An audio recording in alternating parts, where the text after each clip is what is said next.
Dividing a decimal by a whole number. First, let's take a moment to close read the problem. Martin, Juan, Karina, and Ming are sharing $2.64 equally. How much money will each person receive?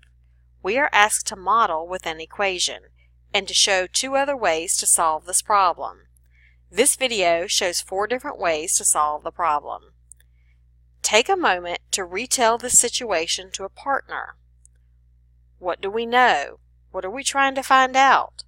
What might the equation look like? How could we use math tools to help solve this problem? First, let's write an equation.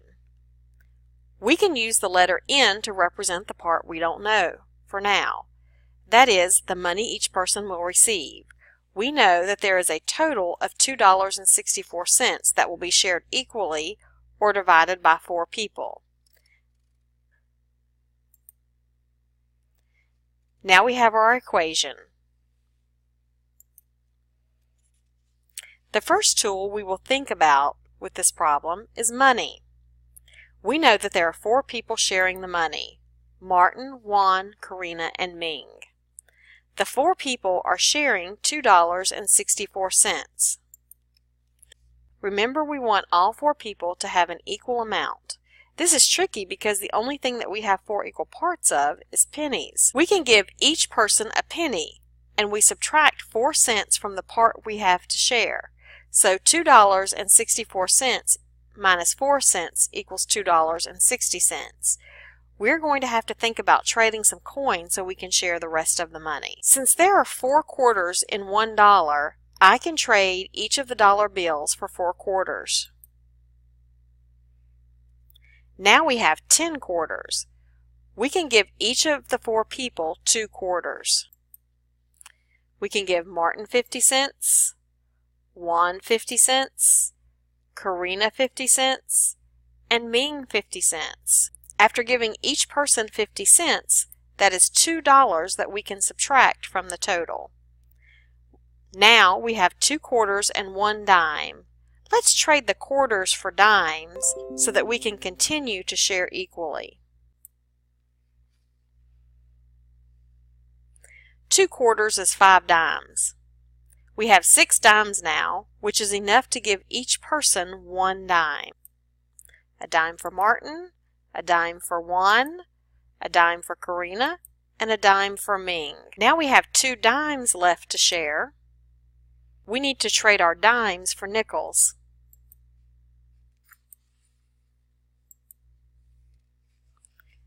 We have 4 nickels, so we can give 1 to Martin, 1 to Juan, 1 to Karina,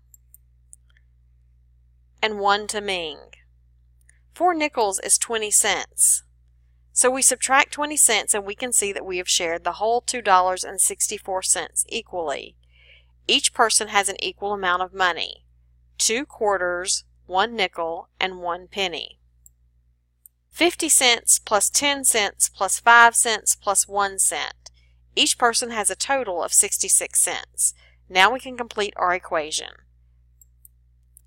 $2.64 divided by 4 equals 66 cents.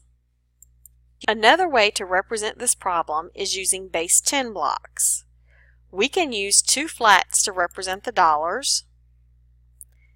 Since a dime is 1/10 of a dollar, we can use the rods to represent 6/10 or 60 cents. We can use the small cubes to represent 4 cents, since 1 cent is 1/100th of a dollar and 1 small cube is 1/100th of a flat. Just like with money, we know we need to share the cubes equally between the 4 people. Since we only have 2 flats that represent $1 each, we need to decompose those into tens. Now we have 20 rods that we just traded for, plus the 6 that were already there. There are 26 rods that represent 10 cents each. There are enough rods to give each person 6 because 6 times 4 is 24. If I tried to give 7 rods each, I would need 28, but I only have 26. 6 for Martin, 6 for Juan, 6 for Karina, and 6 for Ming.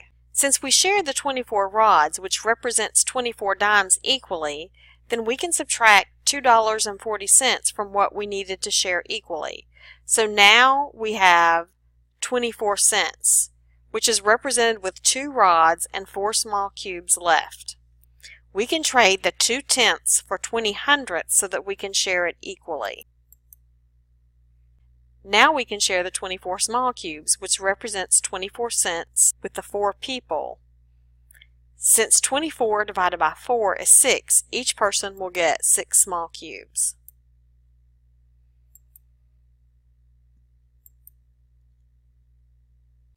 And 24 cents minus 24 cents is 0.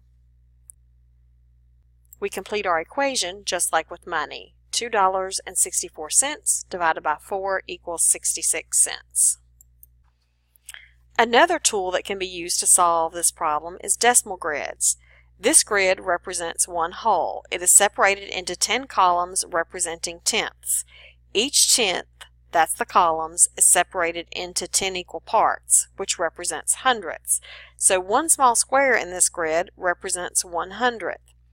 And each column or row represents 1/10 because it is 10 times bigger than 100th. We know there is $2.64 to share.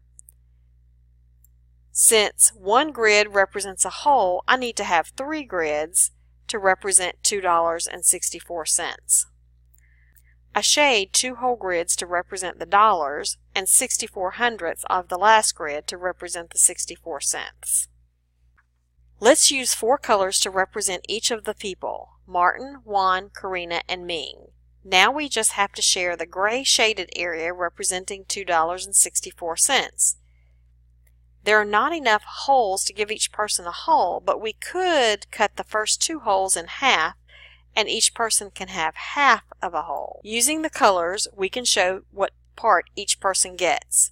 So far, each person has 5/10 of a whole. That's like 50 cents each.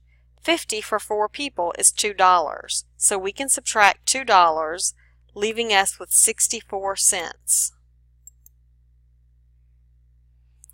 There is not enough shaded columns to give each person 2, so let's begin with 1 column each in the last grid. That is 1/10 or 1 dime. Now each person has 5/10 and 1/10, which is 6/10 or 6 dimes. And there are 24 hundredths left to share.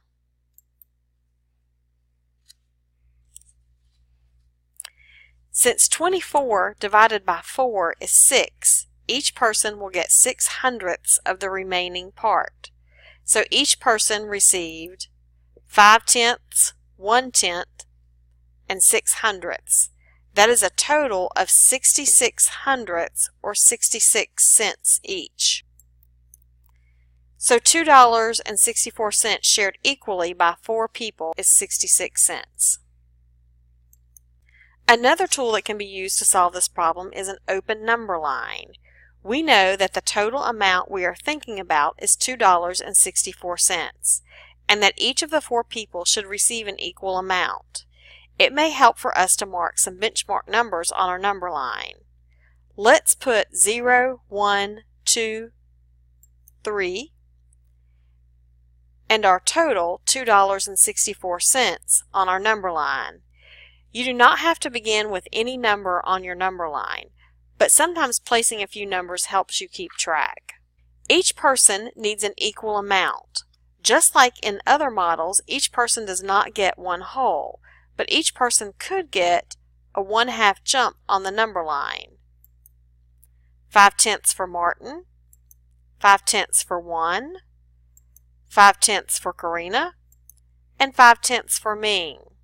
Since $2.64 is being shared and $2 has been shared so far, there is still 64 cents to be shared. Since I can see that there is a distance of 64 hundredths to be shared by 4 people equally, I can think about half first.